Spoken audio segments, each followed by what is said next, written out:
Hello, my friends. Welcome to the Wicked Bitter channel. I'm Travis. I thank you for checking out this video. If you're a fan of pro wrestling, then this, my friends, I got good news for you. This is the channel for you.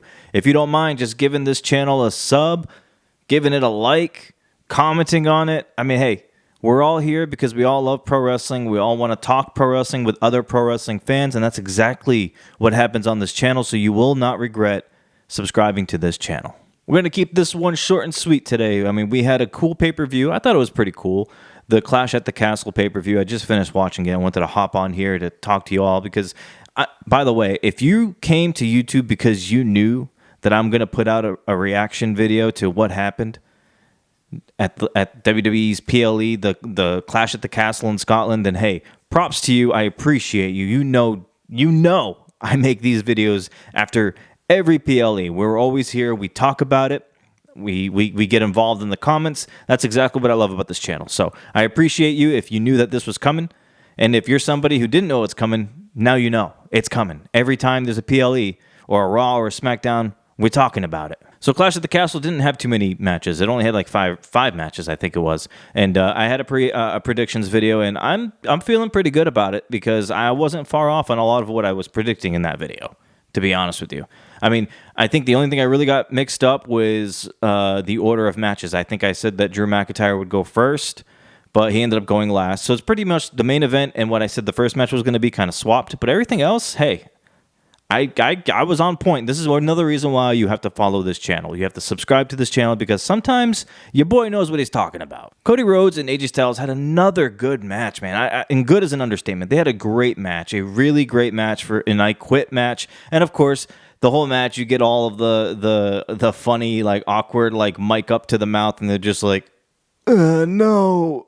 And you're just like, okay. They do it all the time. They do it all match long. It's fine. But the match itself was great. And that spot where AJ was wrapping the chain around his forearm, about to do the phenomenal forearm, and when he got up on the ropes, Cody threw the chair at him and hit him right in the face, and then fell backwards through a table. Like, oof, that was beautiful.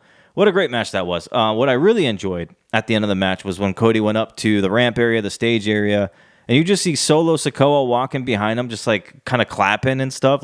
I mean, I thought that was a cool shot. It's really cool. I like what they're doing with Solo. I think a lot of people give him give him some crap or whatever because of Roman not being here and because he's so much different now than what he was, and he'll never be the tribal chief, whatever.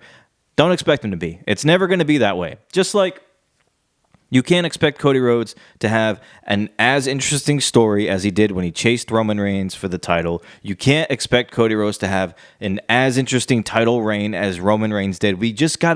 Roman Reigns that whole thing is by itself. Nothing is going to compare. You can't. You can't expect Cody to have similar title reign. You can't expect Cody to have similar feuds where it's as like intense and involved and well thought out as the one he had when he was up against the Bloodline. You cannot. It's just not going to happen. We gotta respect and appreciate Cody's reign for what it is. And so far, other than a very slow start, I will give you that. It's going to pick up, and it's going to get better from here. And you know who's lurking in the corners. I mean, we got Solo now, who apparently looks like he's aiming for it. You're going to get Randy at some point, I would assume. Probably Kevin Owens at some point, I would assume. And whatever else might happen. Who knows? I mean, maybe Seth down the line, maybe Punk down the line. Who knows? We'll have to see where that goes. Or don't forget, Money in the Bank's coming up. You know, if let's just say Jay is a big favorite, what if Jay wins? Then Jay could technically cash in on Cody on SmackDown, and then Jay would join SmackDown, which then has Jay on the same show as his bloodline, his family. So that's interesting. Will it happen? Don't know yet. I don't think I'm there yet with Jay, but who knows? It could happen.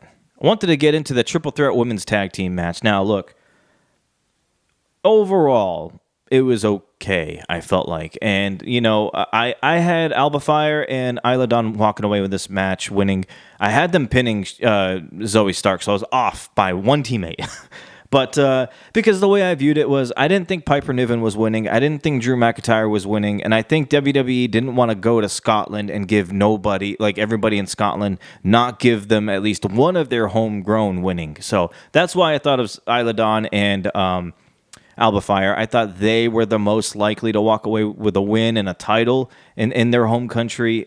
So yeah, and then a backstage segment, they interviewed them and they said that they plan on keeping those titles for that long. I actually don't think they're going to keep the titles for that long. I think this was more of like a feel-good moment for them. I don't want to say they're not deserving. They're very good at what they do. It's just they don't have that connection yet with the audience, I don't think. I think they've kind of just shown up last minute in WWE or on SmackDown. And I think on SmackDown, Shayna and Zoe beat them in like 3 minutes or something. And then like a few days later, here they are and they win, gold. So, yeah, I mean, it's very cool. Shout out to Alba Fire and Isla Dawn. I know Alba Fire's been going through a lot lately. We mentioned it in my last video, some family tragedy. But so, yeah, I'm happy for them. That's cool. And I hope they do well with it. I just don't think they're going to hold it for that long. I do think Jade and Bianca will end up like getting a rematch and beating them for it, just a straight up, 2-on-2 match. So, yeah, very cool. Nice to see. And we'll have to see where they go with it. I just don't think they're going to hold it for too long. There was a point in the match where Shayna had Jade in a Kirifuda clutch and it looked like Jade tapped out. Did you guys see that? It looked like Jade tapped out, and even the announcers were saying something about it, but I think the ref was behind them, so he didn't really see it. So that was weird. I didn't know what happened there. And then, of course, Jade with she had like a botched springboard move she was trying to do, jumping into the ring. And Michael Cole said that she recovered and handled it gracefully, but I don't know. This is now the second or third time now where something happens in a Jade tag match, a multi-person match, where I'm talking like a lot of people, right? Because they had that match at WrestleMania against the Kabuki Warriors, where there was just a lot of parts moving. And in that match, Jade looked like something went wrong and that she couldn't recover. She looked like she was lost. She didn't know what to do next, kind of thing. This one was very similar like that for me. It was like she springboarded, it went wrong. It's like she panicked and got up and tried to do a move to try to, kind of get herself back on track. And I just feel like it didn't work because after that, things looked a little sluggish here, like not as bad as the WrestleMania one, but for like a good few seconds or a minute or so, things looked pretty rough with Jade and Bianca and the girls. They all looked like they were like, okay, so what happens now? Like the kicks were weird. It's like somebody didn't know they were going to get kicked. They're like, oh, and like, I don't know. It was just awkward for a little bit, but all's well that ends well. Alba Fire and Isla Dawn win the match. So, I don't know. Something to look forward for Jade. I still think she needs a lot of work, but man, she is a superstar, a mega star, whether people want to admit it or not. She's got it. She has it. She just needs to fine-tune some things, and she's going to be great. Sami Zayn versus Chad Gable delivered again. It was another great match, and then this one, we had some cool intertwined things, like Maxine almost hitting Sami with the title, but didn't do it. And, Otis getting in Chad's face and didn't do anything about it. And then, Gable accidentally getting thrown into Maxine Dupree and chopping her down by the leg. And Otis getting all angry. That stuff is cool. I don't want them to drag this out for too much longer. I actually really was hoping for maybe the Creed brothers and Ivy Nile to show up and kind of help Gable win, but that's fine. I'm happy either way. Sami at the end of the match telling Gable, that's it. That's all you get. And that's cool. Now we got to see what happens with Gable. So is Gable going to... I don't think it is over. I don't think it is over. Sami Zayn says it is, but no. I think Chad is still going to go for it. I think ultimately what we're going to get is Chad align himself with the Creed brothers and Ivy Nile, and we're going to get Sami aligning himself with Alpha Academy, with Maxine, and we're going to have a match there at some point. I feel like that's where we're going to go. But... cool that Sami won. And the face that Chad Gable made at the end of that match was hilarious to me. Like, he just dead set, just stared like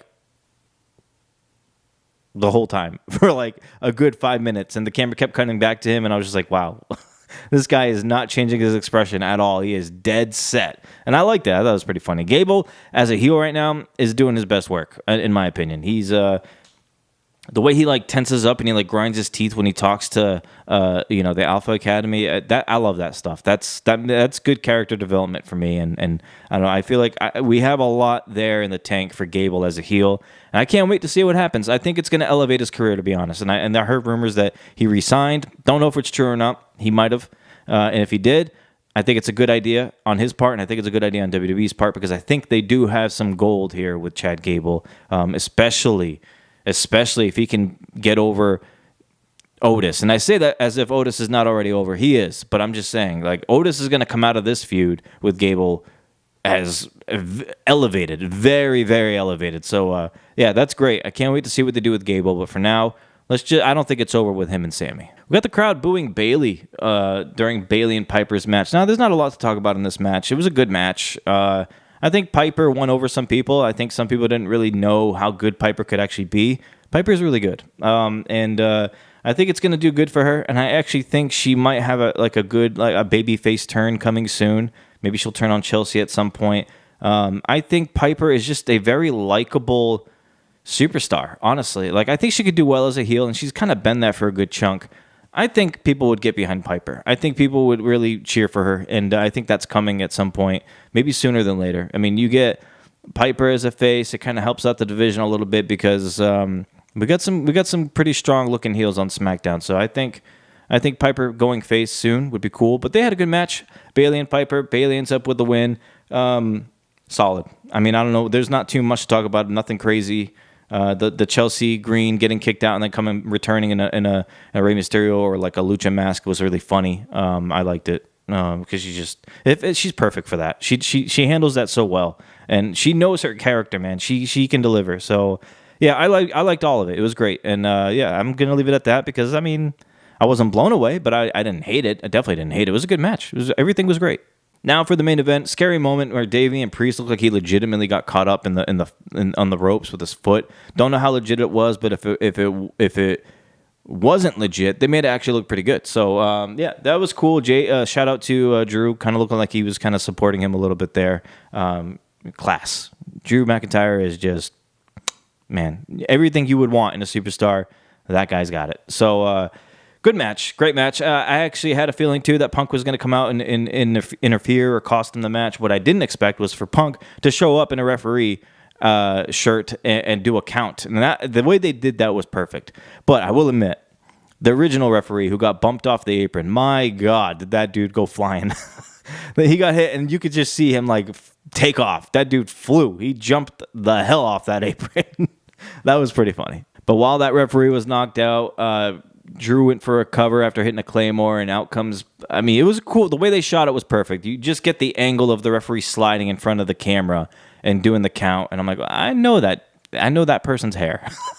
I know the referee's not wearing these nice Jordans. So it was cool to see that it was Punk, and Punk cost Drew. I mean, hey, the way they did this was perfect, because now at SummerSlam, you're going to get Priest versus Gunther, and then you're going to also get Drew versus Punk. If it happens, it has to at this point.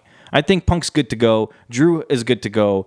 I don't think we would do this if Punk wasn't ready. We're right around SummerSlam in a month or two. So, yes, this has to happen. McIntyre versus Punk at SummerSlam, huge marquee match. We got to put it on that card. And then Gunther versus Priest, where I think that might be the end of Priest's reign already, because I don't see him beating Gunther. But, hey, a couple of cool matches coming up there.